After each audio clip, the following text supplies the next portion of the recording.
Hey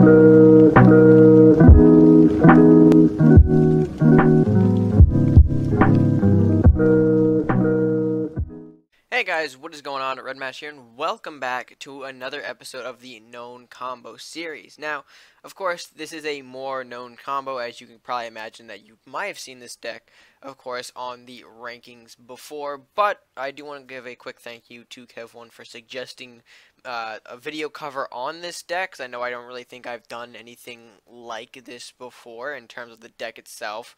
I might have talked about that deck, you know, here and there, potentially, but I don't think I've really gone fully in depth like a video such as this.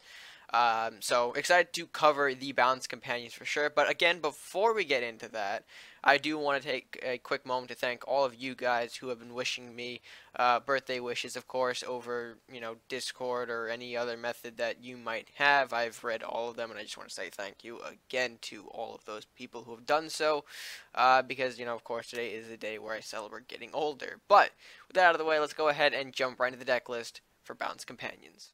So of course, here is the shot of the deck list I'm running with these Balanced Companions. Now the first thing you might be noticing is the lack, or at least I'm just going to stay over here to illustrate the point here, but a lack of Throne of the Emperor. Now when people do run any kind of bounce in the deck, and if that's kind of what they focus on, they tend to throw in Throne of the Emperor, of course, the structure that gives any unit that you bounce back to your hand an additional +2/+2 the next time that they're summoned. And while I admit that might be a strong card to add in here, I feel like it doesn't really fit the companion motive. I mean, with companions, your idea is to just bounce them to create some huge pockets of burst damage rather than having them come back out a bit stronger. And it's kind of why I didn't go directly with the Throne of the Emperor. So, I mean, if you are running other bounce decks, you know, Throne is a great option. It helps, you know, keep your units alive longer and make them scarier threats. I agree with that. But I think Companion doesn't really work out too well for it. But with that being said, how am I dealing all of this damage if I do not have that Throne bounce to support me? Well, of course, I am running Blacksmith and Armory, the two kind of stat manipulation cards that, again, I run in nearly every deck, although I do admit Armory might be on the lower side here. I'm tempted to kind of run 3 and see where it goes, but that is still kind of yet to be determined in my books. I'm still kind of refining the deck a little bit here and there. But aside from these two cards, I think the greatest asset you have in this deck is the Vanishing Strike. The huge pockets of burst damage for 3/3 means a common centaur can become, you know, a 6 to the face, Spiny becoming 5 to the face, and then going back into your hand, and of course to be resummoned for even more potential burst damage, given that they are companions. So I think that's one of the biggest assets going forward in this deck. You also can see Icon, but Icon isn't really one of the cards that you're using for burst damage, because of course the limit with Icon is that you cannot hit castles with any sort of unit that has Icon. So Icon is more reserved for your removal. If you have to get rid of something bigger, Icon is there to help you. And I found that recently a great combination of cards is Icon and, you know, anything with Rampage, Bear Hog, Fenrir, etc. Units with Rampage and Icon have a lot of potential to do a great amount of damage to the enemy, simply because you're removing 2 of their potentially big units without really losing any ground yourself from the Icon. So that's, you know, something incredible there. As for the rest of the deck, we can obviously see some standard inclusions: Lumberjack, Guards, Magic Eater to kind of, I mean, Magic Eater are kind of throwing a lot of ninja decks.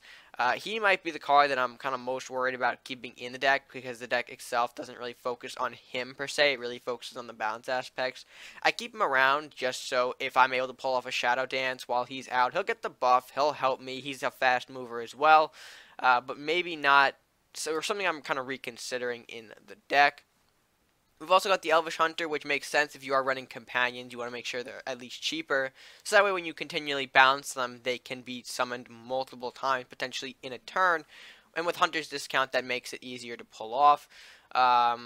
Shaman I do have in here for a bit of draw's sake. Call for Aid, Fenrir, amazing Druid cards that I don't run any Druid deck without, honestly. Forest Watcher, because I feel like He's also in the same boat as Centaur and Spiny, able to do those little bursts of damage, but with him it takes a little while longer for him to get set up because of his slow. So obviously you're not going to get a huge amount of, Vanishing Strike plays on him. He's more likely that card that you just pop down in the middle of like maybe a swarm or something, clears off the incoming rats or zombies, maybe even dealing a little extra damage to the castle depending on how close you are. Another card that I'm kind of just experimenting with right now. But another aspect of this deck that I think works is the Beastmaster inclusion. Now, it's not really just, I mean, I'm not really sure if it's just about the companions per se, but the Beastmaster I find is an extremely useful tool, especially in a bounce deck, because of his ability to summon those two beasts on spawn. With the Beastmaster, you can, of course, bring the Beastmaster down himself, summon those two beasts, bring them right back to the hand so those two beasts can't be destroyed by the loss of Beastmaster, because normally people tend to see Beastmaster, and if they are running Warlock, they most likely have the burn to deal with him, whether that is Defective Flame Cannon or Blue Fire Bolt, because not only are you getting rid of the Beastmaster, but you're getting rid of all beasts on the board, which of course you just got two from his summons, so those are instantly destroyed. So I recommend usually with Beastmaster, I find that it's better for him if I am able to summon him and then bring him back to the hand immediately in the same turn rather than throwing the Beastmaster out and then waiting. Although, depending on your situation, like I said, if you are facing a deck maybe that's Warlock, you might want to save that strategy for that because you know he can be potentially burned off. Or if you're facing something like a Pirate Druid, you don't need to recommend or necessarily bounce Beastmaster right away because the Pirates may lack the removal to actually reach your Beastmaster, so you can afford to keep him out a little bit longer, even potentially damaging some of the weaker units that your opponent might throw your way and then bouncing him. So something to keep in mind there. And our last sort of card that I don't think I've explained, excuse me, is the, let me just kind of check. I mean, Shadow Slip, Dado Dance have already been explained. Bear Hog with the eye, yeah. So the only card that I didn't really explain was the Ethereal Panda. And usually, if you're running a ninja deck, I don't really see you not running Panda. Just for, at least 2 of. I don't recommend 3 of because he is a 6 gold beast. But I do recommend that Panda be thrown in this deck because it can buy you time, which sometimes bounce decks do need.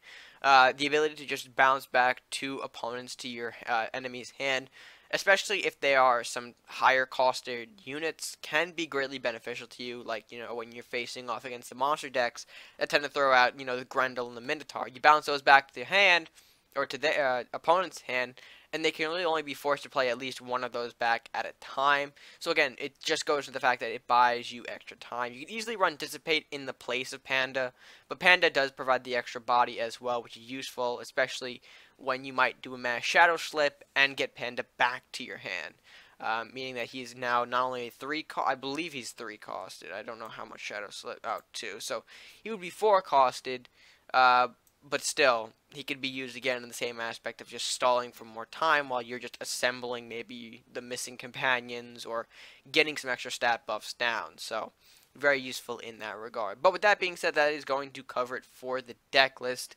A lot of interesting aspects going on here, so, just to show that it does work, of course, I'm going to be jumping into a few matches with this, maybe at least 1 or 2, and show you guys how things go. So that being said, let's go ahead and jump right into the gameplay and see what goes down. Alrighty, match number 1, and we're not looking too strong, to be honest, in our opening hand here. I'm going to swap out the Armory and the Panda and be greeted with 2 Forest Watchers. Oh dear. Let's see. I mean, right now my plan is to, I don't even know, to be honest, because he's running Ninja Crusader, so that's interesting in a sense. But I don't really have anything to work with here on my end, to be completely honest with you. I mean, he's call for aid maybe later. Oh, he's gonna pull off a Vanishing Strike early on. All right, so he'll resummon some additional guards. I'm fine with that. This other guard down here is not gonna get much done. I'll tell you that much. Yep, how you doing, buddy? I kind of have to just destroy this guard with the Spiny, even though that does get rid of one of my, great bounce companion targets. I do have Fenrir, though, to clean it up. I just drew that, so hopefully that can block whatever's coming back. Alright, so this guy is really focused on the whole, let me just spawn a lot of security guards. Yep, there it is. Alright, so I have to just place Fenrir down. I don't really see any other option.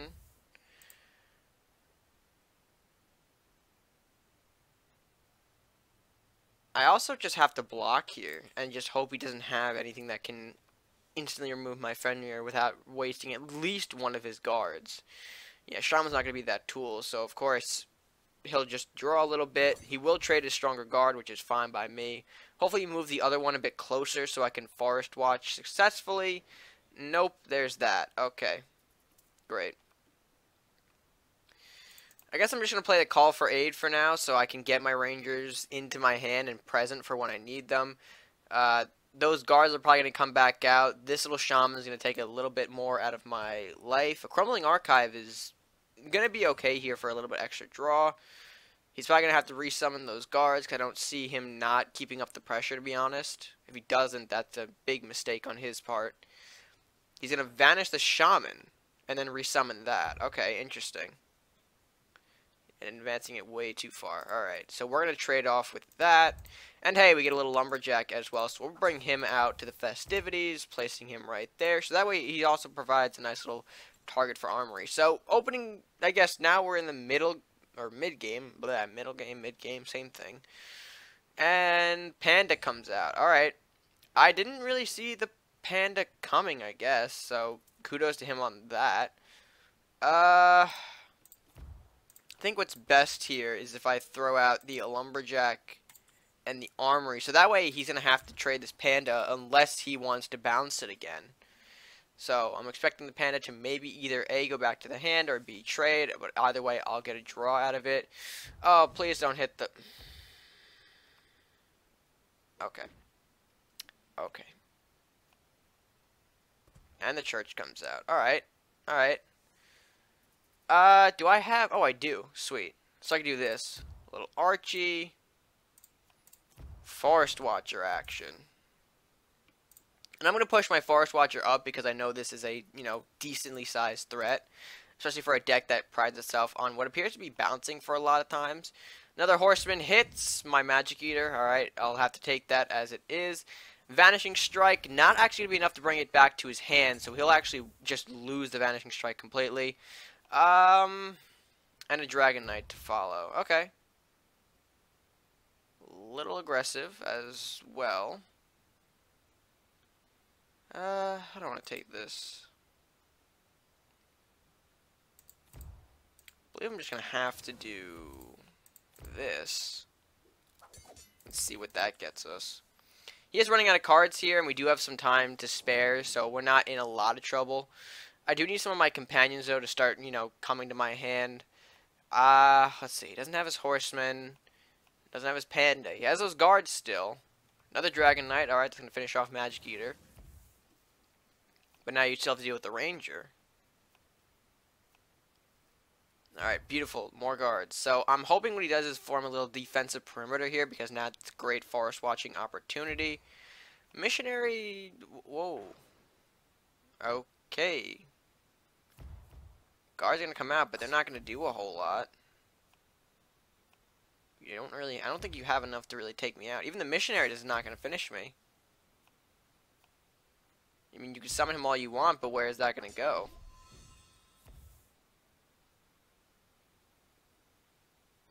And there's the defensive wall. Alright, so with that... Ooh, look at this. Now Elvish Hunter comes into play here. We can actually blow up these guys a bit. And then... can actually bring him back to our hand. We won't be able to resummon him per se, but we can do this. So now he knows that another Forest Watcher is in the hand. He's got to be more careful about how he throws out his units. Remember, he only has the Dragon Knight left remaining in his hand from that Shadow Slip. Alright, there's a Shadow Drake. Interesting. And then, yep, there's the Dragon Knight. And we'll see where the Shadow Drake himself is hiding. monk as well. Okay, interesting choice there. I'm imagining the Shadow Drake is like probably right here. Yeah, there he is. Okay. So, let's see. We'll do that. We'll take out that. Play another call here. Run up you. And that'll end the turn. And then we can really start getting into our whole Forest Watcher bounce stuff here. As long as the Ranger survives, which I think he will. He's only got the Monk to really block me, which isn't really going to work here in his to his advantage. He'll do that, which is not going to work. I still have the unit. Dragon Knight retreats. And he doesn't really have anything else. Alright, so here's where we can start doing a lot of damage here. So we're just going to do this. Do a little bit of this.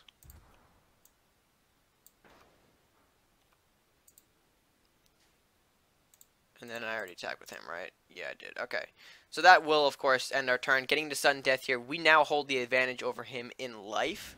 And he still has the 8/6 Ranger to deal with. Not to mention the Elvish Hunter, which can deal 3 to the face. Alright, hands are coming in for a little protection here. That's fine. That's fine. Ramrus powers up the Dragon Knight. Not enough to kill me still, though. You gotta do something else there, buddy. Is that last card something that can save you is the real question. Alright. A little exchange down there. Alright, the Vanish is actually going to save him there. So the Dragon Knight is going to have to trade both of the units to do so, but he does survive a little longer, which is great for him. Not so great for us. I think, ooh, okay. I can probably do here. Armory. Centaur. Forest Watcher. Good luck with that. Yeah, because now we put a lot of face pressure on instantly. We dropped him from, I believe, 16 to 4. It looked just like that. Divine Knowledge, so he doesn't really have any solutions right now to our threat here, our big threat. Monk, a little bit of healing, but not going to do a whole lot. He's going to try and hit our Archer, but not going to kill her. What else you got for my, not to mention 6/6 Titan? Okay, Missionary. Still not going to do it, though, because that will, of course, end off the, whatchamacallit. Alright, so we're going to go ahead, take a little bit out of him, bounce him back. A little bit of that. And we'll just kill him. Bye, buddy. And then, of course, we'll smash face. Beautiful. Alright, so, first match, not really the smoothest of sailing for us. It was a little complicated, you know, with that opening hand we got of our more expensive units. Normally, I would have liked to have maybe, like, you know, a few lumberjacks or guards to start out the matchup, but not every match can go flawlessly. So, with that being said, we're going to jump into match number 2 and hopefully have a little better luck with our opening hand than we did with this first match. Alrighty, match number 2, looking like a better start. We do have both of our, or 2 of the 3 guards, plus Blacksmith, and the Bear Hog with a replacement of the Forest Watcher. So, a better start to our hand. I do have to worry a little bit, though, because our opponent is running the classical colors of red and yellow, which means trouble for our Beastmaster, which we just drew into our hand. Okay, so, looks like probably more of a classical Last Will based deck from what I'm seeing right now. We'll go ahead, trade there. Beautiful, hits the castle. I don't need to worry. We'll move our guard right there. Maybe a Vanishing Strike on the guard to keep our guard count healthy. So depending on what he does, I mean, we still have this flower to deal with. But the early stages are where, you know, Last Will decks typically tend to struggle. That's going to clip me. Oh, boy. That's fine. I think what I can do, as long as the Last Will doesn't trigger first, let me just see if I can get the bounce here. Alright, sweet. I do get the bounce. So the Sunflower doesn't affect me, and I still have another guard set ready to go. A little bit of a waste of the Vanishing Strikes. It didn't hit face, but I'm still take that. It does get rid of the flower, which seems to be one of his only units. We see the Tarius files being played, so he's really not in a great position. I'm gonna throw a bear hog down. Do I want to go? I do want to go a bit aggressively here because I don't know what else that he can possibly throw at us to block this. We'll see, maybe. I'm nervous for a Flamestorm, though. I will give him that. Usually with these with the decks that run Tyrus Files, obviously Flamestorm's not that far behind. It will destroy my guard, but it doesn't really kill the Bear Hog, which the Bear Hog actually gets finished off by a defective Flame Cannon, so that's kind of interesting to see. Flamestorm followed up, though, will take out the rest of the board. Okay. Alright, I'll give him that. That was a fair play. But now here's where I don't really want to throw out my Beastmaster quite yet. Knowing that he's probably got the burn, it's best to save this guy when I have an immediate bounce in hand. Like a Shadow Dance or Shadow Slip, maybe. Even though this Slip will kind of bring all my units back, but still. He's probably not... Oh, okay. Hit my Blacksmith. It's actually a decent target for you. Banshee coming out as well, so hopefully I could actually trade with both of these units. So that'll be a big win if I do. He's probably figuring out where to position them, though. He is low on resources, too, so he has to be careful there. He's actually going to conserve the Horseman. Interesting. But here's where we can actually pick up a little bit here. We'll take out the Banshee. He'll get a Flame. That's fine. We'll do this, though, in response. That's actually a perfect high roll for us. 2 bears, something that the Last Will decks don't want to see because of how high health these bad boys are. So we'll probably use the Flame to get rid of maybe the guard there, so it doesn't have to waste the Horseman to remove it. Because the Horseman right now, ooh, actually going with the Salahar Rider. Interesting. I would figure he used the Flame, but maybe he's saving that for just straight burn. Because I could see it. I could see just him just attempting for the direct burn here. But I'm going to probably just summon another Beastmaster here, because, I mean, I could bounce him again. That's the whole point of Shadow Dance in this deck. The fact that I can replay Beastmaster and bounce him back with Shadow Dance. It's a whole lot. Alright, he's going to try and remove at least one, which is fine. Because check what I can do. Boom, boom, boom. Bop. And there we go. Now we're pretty much on even terms here, and we know at least one of those cards is Flame. What are we going to do about that? You don't know. We're going to hit. What are we going to do exactly? Alright, Disintegrate on the Wolf. Not going to do a whole lot. Blue Fire Bolt to the Bear. Oh, and a Flame Cannon. Alright. So now all he's got left is that Flame in his hand. Alright, but here's where the game is actually going to be over. So Spiny, Vanishing Strike, bop there. Spiny comes out again. That's the game. Alright, so with that was actually more of a clean way to show you the burst damage of the companions in the deck. But overall, I think it's a fairly interesting, fun deck to play. Again, not something I would cover normally on the channel here, but it was fun making this deck and showing you guys exactly how Bounce Companions work and how I think maybe they should operate. And that last match really helped show how they can overcome the Last Will decks, which, again, might be a more prevalent deck that you guys see in today's meta. That being said, guys, it is going to be the end of the video. If you guys did enjoy, be sure to give it a like, share, and comment down below your thoughts on the Bounce Companion deck. And again, thanks to Kev for actually recommending me this deck so I can show you guys more properly what I think is more of a way to pull off the Bounce Companions. And of course, if you have your own ways or want to express your own opinions on my deck or yours, whatever, go ahead and drop a comment, like I said, down below. You know, it's always interesting to, of course, check what you guys have to say about things like that. But with that being said, while you're down there, if you haven't done so already, be sure to hit that subscribe button. Help show your support to the channel. Help us grow by clicking that subscribe button at no additional cost to you. So, with that being said, guys, until next time, stay gaming.